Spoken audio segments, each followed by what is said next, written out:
Hey, I'm Drew, and this is the Drew Petersen Podcast, home to one chairlift ride, ski pole microphone, and real story at a time. This chairlift chat is with Kelsey Boyer, founder of Save a Brain, a nonprofit whose mission is exactly that, saving brains through education, prevention, and awareness of brain injury and concussion. With March being Brain Injury Awareness Month, I figured this was the perfect time to share this, and I think you'll see that Kelsey's story and her charisma give a really unique voice to an invisible injury. Before we drop in, a quick note from this episode's sponsor. We hear mental health awareness all the time, but awareness doesn't just mean knowing something exists. It means wanting to engage and do something about it. So my definition of mental health awareness is giving a fuck. I started making these I give a fuck about mental health hats to fund my last film, Feel It All, about mental health. And ever since then, I've been receiving messages from people, not just that they're their favorite hats, but that they've really been helping start conversations and create space for real, honest vulnerability. That's pretty awesome that can just come from a hat. Now, behind the scenes, I've been working to turn I Give a Fuck About Mental Health into more of a standalone brand so that it can help more people. So stay tuned for more of that. But in the meantime, I wanted to offer you as a listener an exclusive discount on the hats. So you can grab one of these OG hats using code POD20 for 20% off at checkout. And that is, of course, in the show notes and just about everywhere else. All right, let's raise the bar. Keep your tips up and drop in. All right, Kelsey, we are at Brighton. You just got me to hit a rail, which is something I haven't done in at least 5 years, and it was quite fun. But we are here to talk about brains. Yes. Specifically to talk about Save a Brain. So we got to start with why. Why did you start Save a Brain? Well, I just want to say also, you're a gibber now, and I'm really happy to be a part of that. But why I started Save a Brain, so, how long has it been? It's been 8 years, but 8 years ago, I had too many head injuries in a short amount of time. And I ended up going 2 weeks with a bleeding brain and had no idea. Luckily, my friends knew what to look out for, forced me into the emergency room, and the doctor said, you would not have survived another night. You need immediate brain surgery. So I went right into the hospital, immediate brain surgery. As you can imagine, my world got flipped upside down and my recovery was very gnarly. So I started a nonprofit called Save a Brain. That was a really good elevator pitch for a question that I could have just asked as like, tell me your life story. I think it's amazing, especially in your story. Like, I knew how long you went before you found out that you were experiencing a brain bleed, which is extremely bad for those listening. And it made me think, I was at this brain health conference years ago, and I was talking to the team doctor for the New Orleans Saints and New Orleans Pelicans. Mm-hmm. He told me that what we were talking about in that room at that conference was going to take, it was either 13 or 17 years to trickle down to primary care providers and ER docs. And those are the people seeing brain injuries first. So it's extreme how easily misdiagnosed or undiagnosed brain injuries are. So now that you've started Save a Brain and you've really taken your experience to help others, what's like the majority of the impact work you do, and what of your impact work brings you the most joy? Whoa, loaded question. Let's see. So the work that we do, obviously big void to fill. And we launched during the pandemic, so all of our programming had to be virtual. And now we are back in the world again and trying to figure out, what can our in-person programming be? But we do happy helmets, so we donate brand new helmets every month to nonprofits, youth programs, and schools. So we've donated, in Save a Brain's existence of 5 years, 3,000 helmets. Yeah, 3,000 brains saved with that.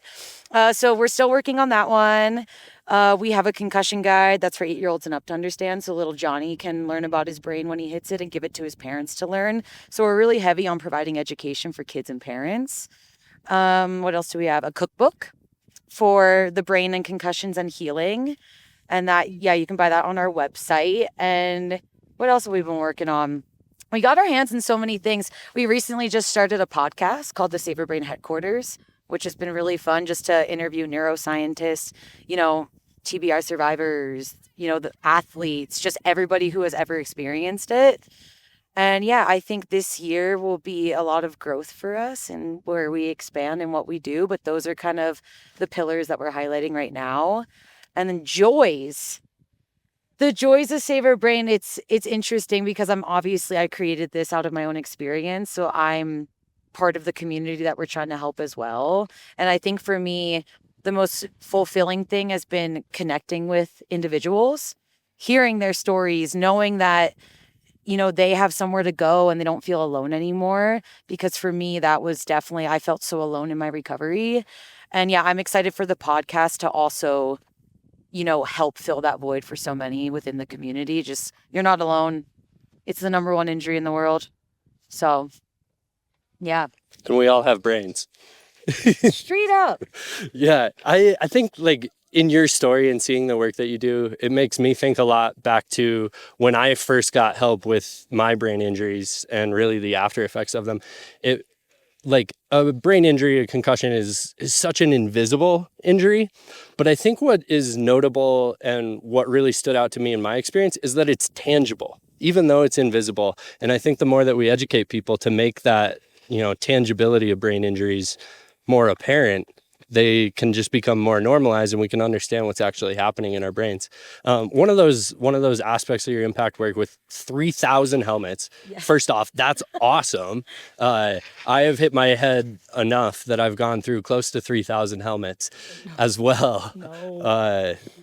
But like all jokes aside, because brain injuries aren't funny, is what do you think that we need to do within snow sports culture or action sports culture to continue making wearing a helmet cooler?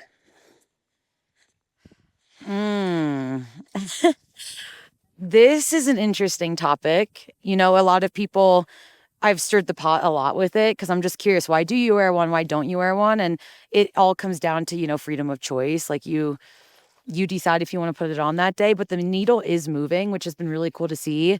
You decide every day if you want to put your seatbelt on in the car, and that's essentially what a helmet is, but on the slopes. And what we've seen is just give people education. Like, yes, wear a helmet, but like you can still get a concussion with a helmet on as well. So just educate yourself. Educate yourself for you, for your friends, for a stranger. And the more we have been educating people, the more people are putting on helmets because they're learning like, oh, this can be gnarly and life-changing. Totally. And I think, by you really like filling that gap in education, we're also getting to a place where to aid that education, we have to switch the culture. And like personally, like, like seriously, all jokes aside, like I am alive today because of wearing a helmet. I don't like hypotheticals, but that is one that I'm pretty confident I wouldn't be here without a helmet.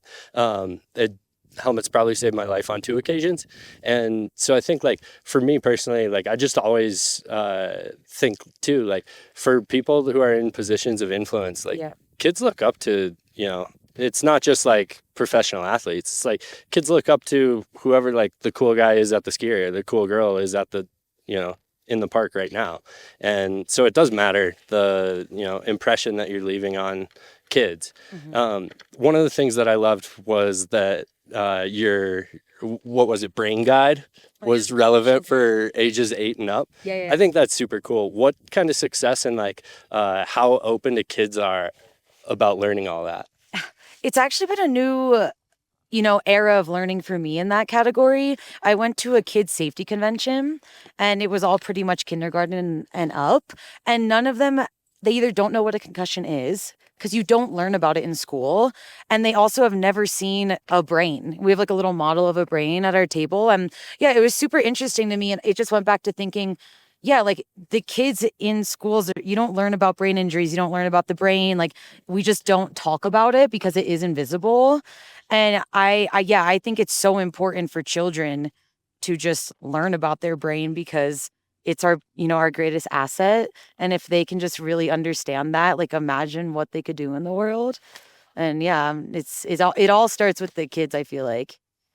Totally. And I think it's cool because it's also like positive framing. It's not just like this like fear-based education of how terrible it is to get a brain injury. Like it's positive because you're showing them how amazing the brain is. And like also like the more that like kids can understand, like, or adults too understand like neuroplasticity and like realize that our brains like have like superpowers to heal and change and grow. Like that's awesome. And like that still gets me excited and gives me a lot of hope too, like with my brain personally. So you're coming up on the 5-year anniversary of launching Save a Brain. When you look at 5 years, how does that feel? And like what would you like tell yourself 5 years ago that you know now? Oh man, my self-deprecating hard on myself mindset. No, it has been this year. I've been trying to really reflect on that because obviously I'm so in it, and we have this community to support now, and the nonprofit world is a beast in its own. And I started this just because I felt there was a lack of, and I wanted to fill the void. And now I'm just like, no, this is super badass, and I want people to be a part of this, and I want people to learn. And I think for me, I've been really reflecting on just, how far we have come. And I mean, there's some days I'm like, wow, like we did that. And then there's days where I obviously don't give myself enough credit. And I've just been like, you know what, let's celebrate the small wins. But it is really cool to see. And it all just came from my own personal injury. And I don't know, I'm excited to see what's ahead. Totally. And I think it's cool because, I'm not going to ask you where you think you'll be in 5 years because that's just an annoying cliche question. But it is pretty awesome to like see and just hear in your voice, like the growth that you've had in 5 years. One thing that I like really love and respect watching from the outside of what you've done is like you've built yourself a pretty awesome community through the work you've created. And like even just like your friends that are involved in the organization, what direction or meaning has that community brought to you personally? It just shows that it takes a community, right? Like not even just like running a nonprofit, but somebody recovering from a brain injury takes a community to really lift them up. And I think that's like what we really stand on at Save a Brain is just like bring everybody together and like, let's rise everybody up, empower them, empower the caregivers. So community is everything. Oh, I love this. There we have it. Well, I love this. We just took the, what would you call that? The like beginner chairlift? Yeah, the mellow chair. But we've only got one chairlift ride, so that's it. And now, should we go hit rails? Yeah, we're jibbing, yeah. Thanks to Kelsey for joining me for a chairlift chat. I have a world of respect for Kelsey, the recovery she went through, and the work she's doing in her community. I briefly touched on in the interview that I have experience with brain injuries myself. And my brain injuries were a contributing factor to exacerbating my mental health struggles, especially when I was at my deepest and darkest, struggling with depression and suicidal ideation. So it definitely hits close to home. And on that note, my greatest takeaway from my own struggles, but from the interview, is that we only get one brain. So we better take care of it. And I, for one, definitely prioritize my brain health constantly, day to day, now. With March being Brain Injury Awareness Month, it's a great time to support Kelsey, Save a Brain, and the work that they are doing. So you can follow Save a Brain on Instagram at Save a Brain. Their website is saveabraininc.com and check out their podcast, Save a Brain Headquarters. You can follow me and the show on Instagram at Drew Petersen, as well as sign up for the show's newsletter via Substack. Thanks to this episode's sponsor, you can always score any discounts that the podcast sponsors are offering you wherever links live. And of course, all of that is linked in the show notes. That's it for this ride.